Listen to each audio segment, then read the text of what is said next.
Thank you, Mr. Chair. And thank you, Deputy Secretary, for staying. I appreciate that. I serve as the ranking member for the South and Central Asia Subcommittee, so I want to focus on that bureau today. And I do know that two of my Republican colleagues asked questions about an issue that I'm also going to ask you about. So you see that there's bipartisan concern. Would you agree with this statement? And it's a yes or no. The State Department should uphold our commitment to protect the Afghans who helped U.S. service members stationed in Afghanistan. Of course. Okay, thank you. Are you aware then, and I think you are, but I'm going to ask it anyway, are you aware of the law that a Republican-led Congress passed last year requiring a coordinator for the Afghan relocation efforts at the State Department or CARE? I am aware of the CARE office. Okay, so then you are aware of the law and you're clear on the congressional intent, yet your reorganization plan eliminates the CARE office and the administration has refused to brief us on your plan for Afghan allies or even give us a straight answer about who the coordinator is. And earlier you said that you're briefing the Congress 8 times a day. I don't know who you're briefing because, as you can tell, there are both Republicans and Democrats that care about this issue. So can you reveal who the coordinator is?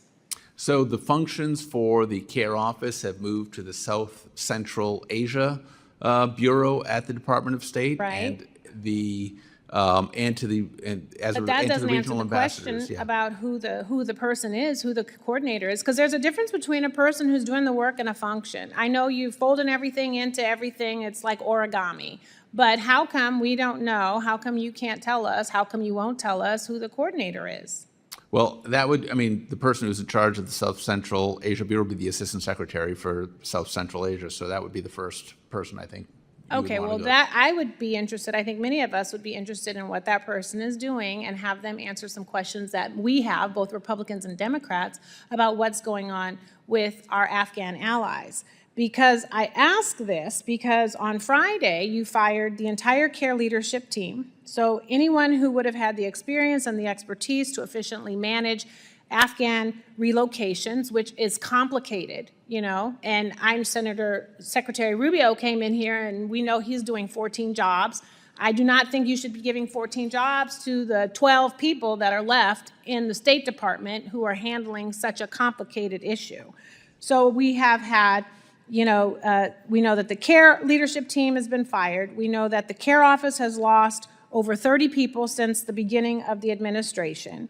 And we know that that does not give you the capacity that you need to sustain the same pace of processing. And then on top of that, the administration is trying to terminate temporary protective status for Afghans living in the United States. So they're going to lose their work authorization, and then they're going to be deported back to Afghanistan, where the Taliban is waiting to get them. And these are people who actually work to protect U.S. service members overseas.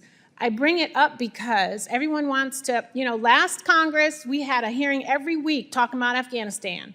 And now, very hard to get people to come and talk about Afghanistan and what is happening to our allies.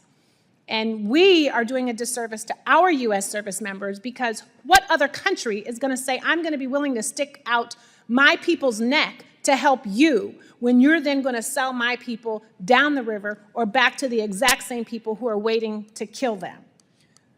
The second part of this is, do you know what Camp Asaliya is?